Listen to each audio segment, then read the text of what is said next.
तंबाकू की उत्पत्ति कैसे हुई? एक ऋषि का साधु था राजा, एक ऋषि का साधु राजा था। और एक दिन राजा ने अपने साधु ऋषि को आमंत्रित किया अपने घर पर जलपान के लिए। तो राजा ऋषि ने बहुत मना किया अपनी पत्नी को कि राजाओं का और ऋषियों का कोई मेल नहीं होता, राजा बड़े अभिमानी होते हैं, ये कोई हमारे सिर में दर्द करेंगे। लेकिन वो ऋषि पत्नी नहीं मानी, कहने लगे मेरी बहन कब कब मुझे बुलावे, आप तन्यों नाक चढ़ाया करो, कोई भी काम हो जा। अर्थात ऋषि जी को विवश कर दिया राजा के घर जाने के लिए। अब राजा के घर गए तो राजा ने अपनी जो महिमा बना दिखाने के लिए और ऋषि पत्नी को प्रभावित करने के लिए बहुत अच्छे आहार, मेज पोस्ट मेज का ऊपर काजू किस्मत सेब संतरे कर नाना प्रकार की सब्जी बनवा कर, जलेबी कचौड़ी पकौड़ी दही खीर हलवा सारे व्यंजन लगवा दिए मेज पे। अब आहार किया ऋषि जी ने भी, ऋषि पत्नी ने भी, सब ने मिलकर आहार किया। अब चलते समय ऋषि जी ने कहना पड़ा जी आप भी हमारे यहाँ आइएगा, एक औपचारिकता होती है। तो राजा ने कहा अवश्य आएंगे, कभी समय मिला तो अवश्य आएंगे।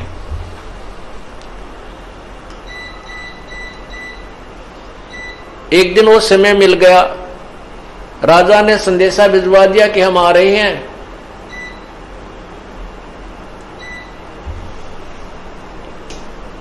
अब ऋषि पत्नी चिंतित हुई कि वो तो सचमुच आ रहे हैं और साथ में ये संदेशा भेज दिया कि मेरे साथ हजारों की संख्या में अंगरक्षक होंगे, मेरे सैनिक होंगे। अब राजा चाहता था कि ऋषि को नीचा दिखाना, ये एक बूंदी बीमारी है साधु, ये दिखाना चाहता था कि मैंने ऐसे ऐसे आहार कराए हैं और ये ऋषि जी कुछ नहीं करा पाएगा, इसकी मिट्टी पलीत होगी। और परमात्मा कहते हैं कबीरा सब जग निर्धना, धनवंता ना कोई, धनवंता सो जानियो जप राम नाम धन होए। अब ऋषि जी के पास अपने तप की कमाई थी, अपनी साधना भजन की कमाई थी। ऋषि जी ने स्वर्ग से कामधेनु गाय वो उधारी ले ली कुछ समय के लिए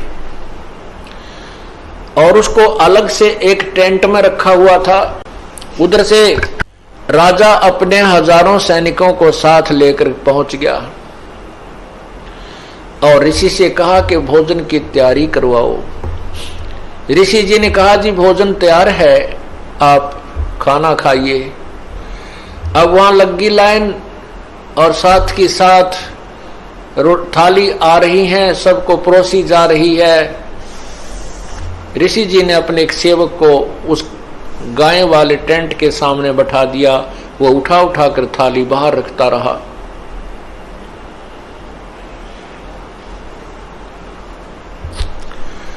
अब जब सब सैनिकों ने खाना खा लिया और ऐसा स्वादिष्ट भोजन उन्होंने कभी नहीं खाया था, तब राजा ने पूछा कि हे ऋषि जी आपके पास ना कहीं कोई भोजन बनाने की व्यवस्था नजर आ रही है, ना कि तक को चूल्हा डाल रखा तुमने, ना कोई हलवाई बुला रखा, ये ऐसा भोजन स्वादिष्ट भोजन कहां से आ रहा है?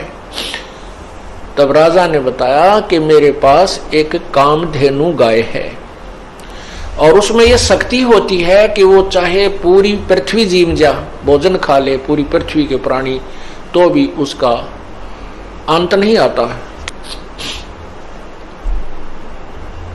तो राजा के अब साधु की यारी दोस्ती इतनी होती है, अब राजा की नीत में खोट आ गया। नीयत में खोट आ गया। उसने सोचा यू कंगाल क्या करेगा, इस गाय का मैं ले चलता हूं, बहुत ज्यादा सेना है मेरे पास और ये गाय सभी आहार करा दिया करेगी। कहने लगा ऋषि जी ये गाय मुझे दे दे, आप क्या करोगे इसकी। ऋषि जी ने कहा ये गाय मेरी नहीं है, मैं उधारी लाया हूं, मैं आपको नहीं दे सकता।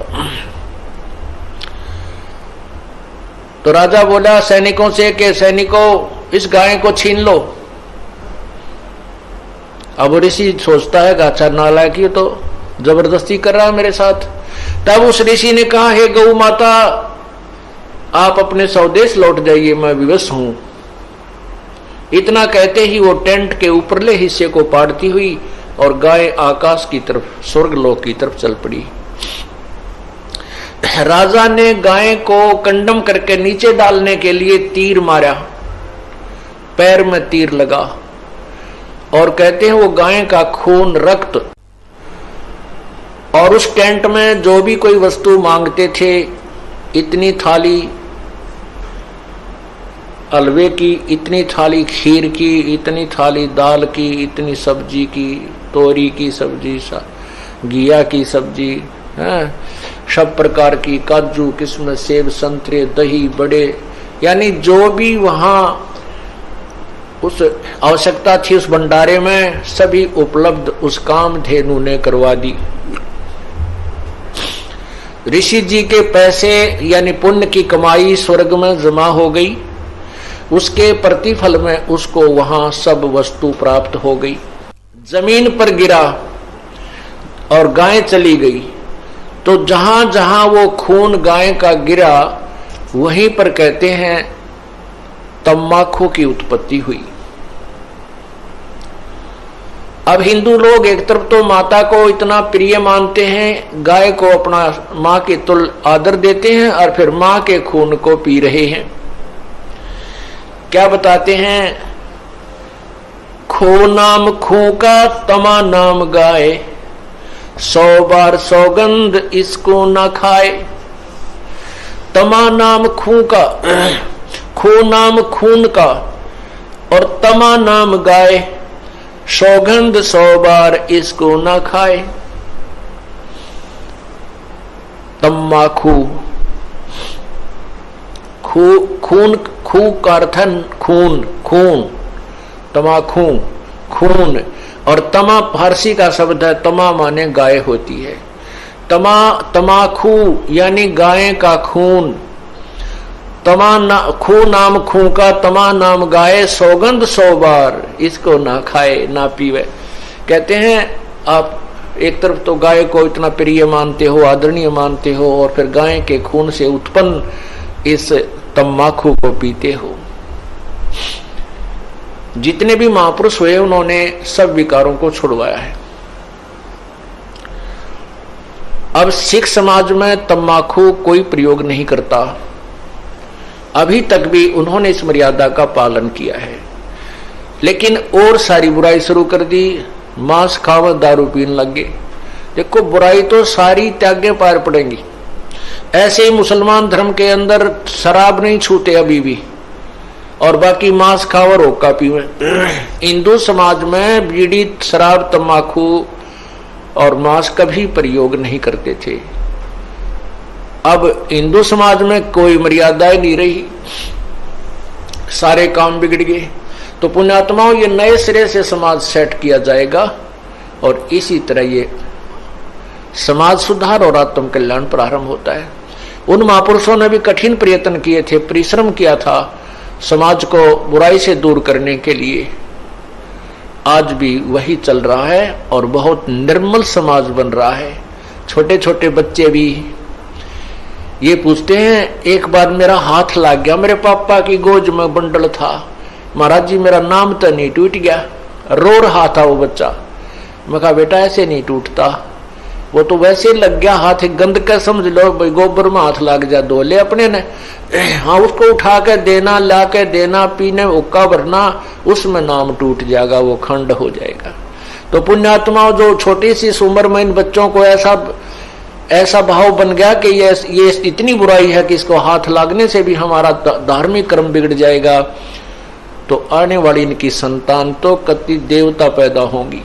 ये समाज भी सुधर रहा है और जीव कल्याण का मार्ग भी प्रशस्त हो रहा है।